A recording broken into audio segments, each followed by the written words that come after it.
Hey everybody, this is LuuLuu. And so this is, I don't know, I haven't just sat down and talked on a video in a minute. It's been like I'm trying to do more of the beauty stuff and talking about products and everything. And so the people who know me know that, I'm kind of passionate about things that I think about and how I deal with things. And so today, when you see this, I will have posted it, and I've done it the day before because I noticed the date. And today is World AIDS Day. And so I talk about this here and there, not because I'm looking for sympathy or anything, but I want people to understand where I'm coming from and why I say these things. So, how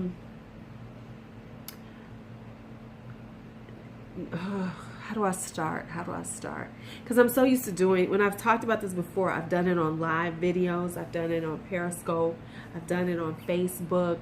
I've never just sat down in front of a camera by myself and talked about this. So I've always had interactions. So this is going to be a little different for me. So here we go.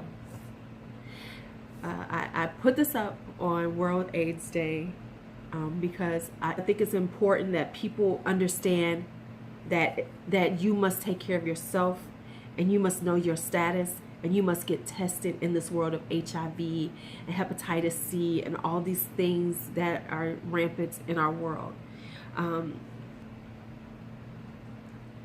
Okay, so in 2008 was the end of my marriage, and that was the moment that I found out that my ex-husband was HIV positive.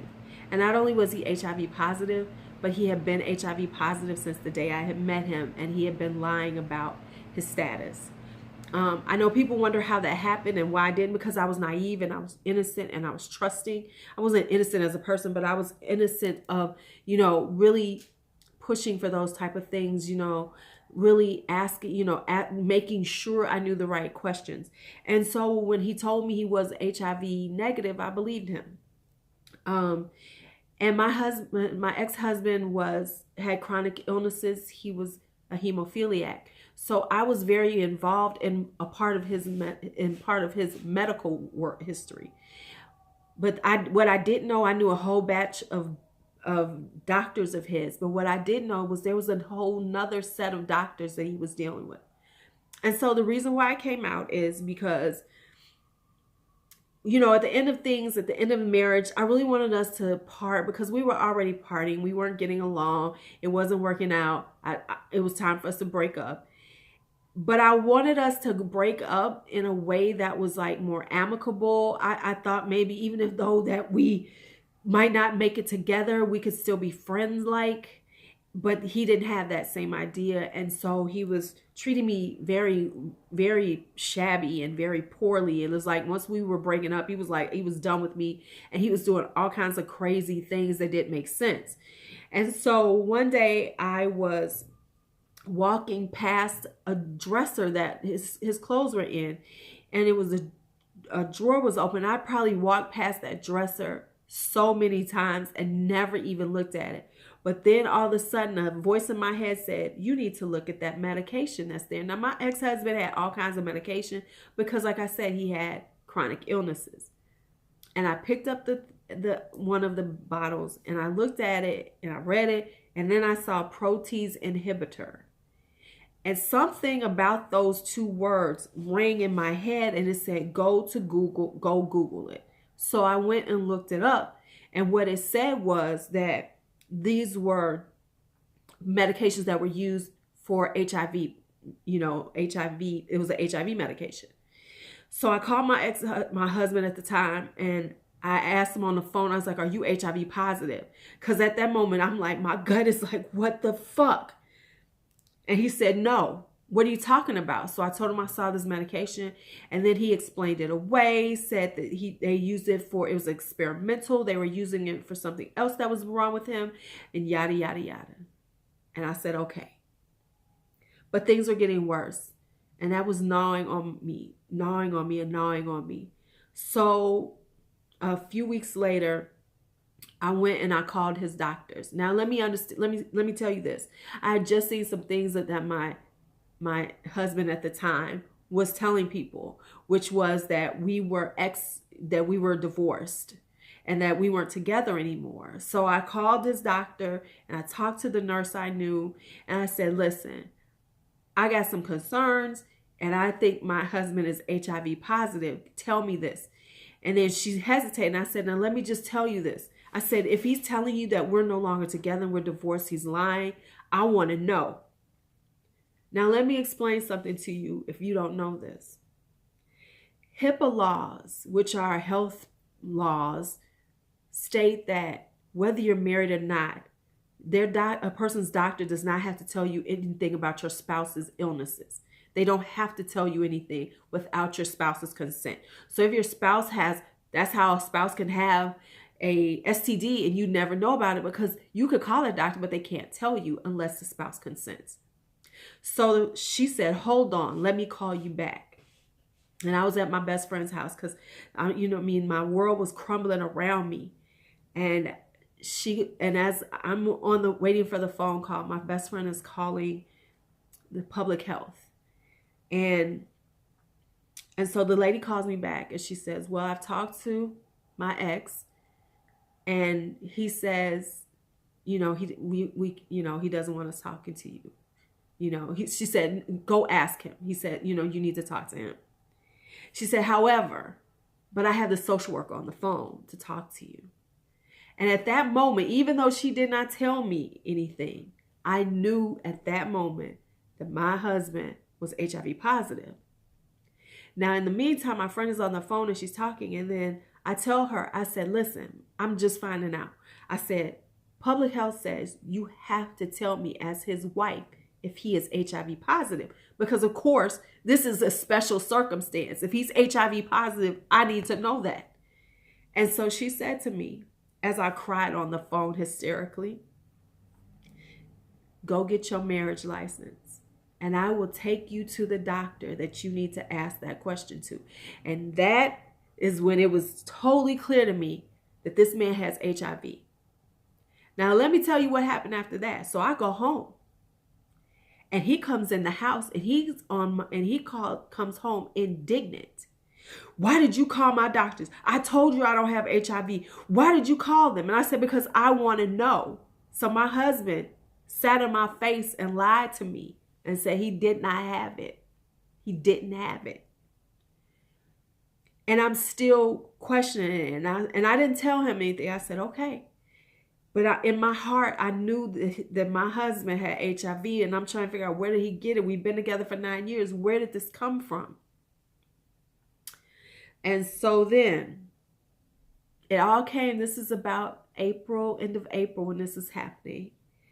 June 25th, 2008. And I can remember that date. It will stay in the back of my head. I will have it forever. June 25th, 2008. I came home. I was in training for a job, and I came home and I hadn't been on my phone. I hadn't been using hadn't checked my email, hadn't checked my text messages, nothing. And I come home and he's sitting there, and now we're really like, just barely speaking to each other because it's very tense in our home.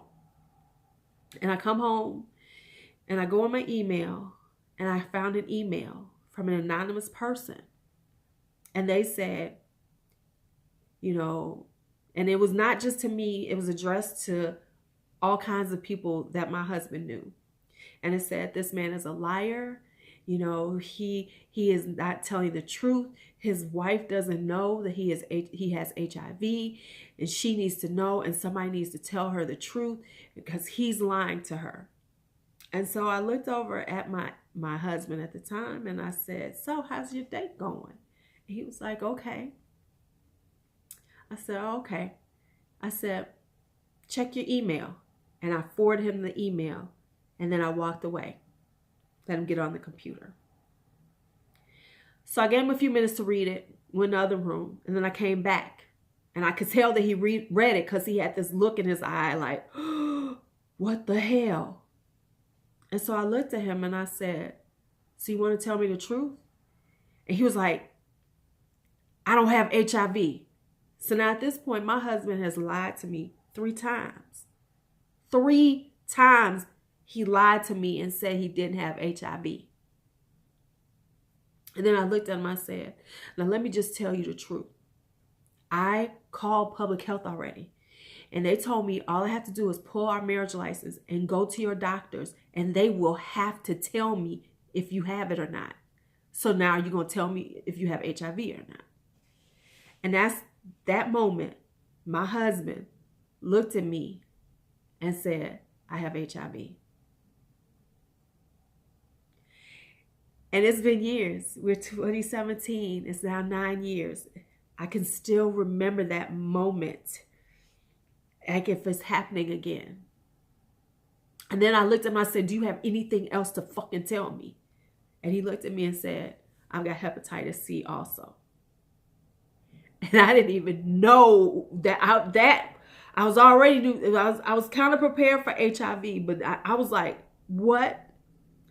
Now let me just tell y'all something. We worry about HIV, but hepatitis C is just as deadly, and it's more easy to contract.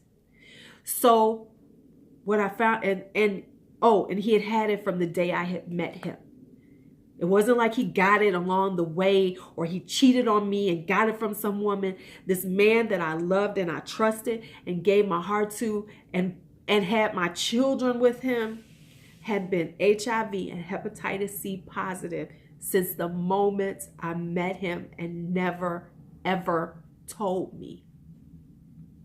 So I'm telling you this, and I'm saying this now, and I'm putting it out on World AIDS Day like I do, is because I want you to understand that you can't believe people. You can't trust them. No matter how much somebody says they love you. And I don't protect yourself. Know your status. Get tested. It is important. Now I'm going to tell you this. Here's the good part of the story. That by God's grace, I don't have HIV. I was HIV negative, and I'm hepatitis C negative. I did not contract anything from my ex. God covered me and my children from the hepatitis C that he could have passed on to them and to everything that he could have gave to me. God covered me. I'm not saying this because I'm this religious person and I'm in church but I'm telling you that I was covered, and by God's grace, I didn't get anything. Because I asked my ex-husband at that moment when he told me, why did you not fucking tell me? Why didn't you give me a choice? He never gave me a choice. And you have to understand that sometimes people don't give you choices because they're selfish. And he said at the time, because I wanted a wife and a life. And so because he wanted that, he didn't think he didn't give me that choice. And people and people will do that to you. So I'm okay now. I survived it. I lost part of me in it. And for many, and I have to be honest, it took years. It took years for me to get back to me. It took hell to when I'm 50. That was 2008. It's now 2017. And I have to be really honest for me that I honestly feel whole again. I don't have the anger that I had because there was a time when I hated him so much that just the thought of him brought white hot heat to the top of my head, and I thought my head would explode. But I'm past that. I still don't trust like I did. I never will. I'm a lot more jaded.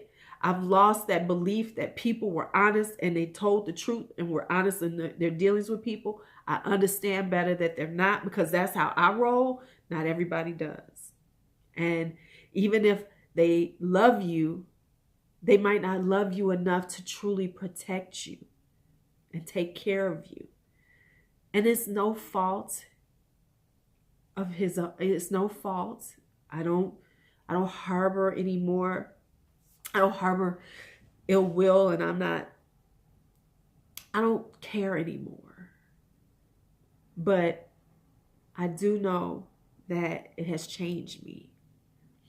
And I'm praying that I'll let it all go soon. And this is the first time I've ever said that, because people see me as strong, and people see me that I've survived this.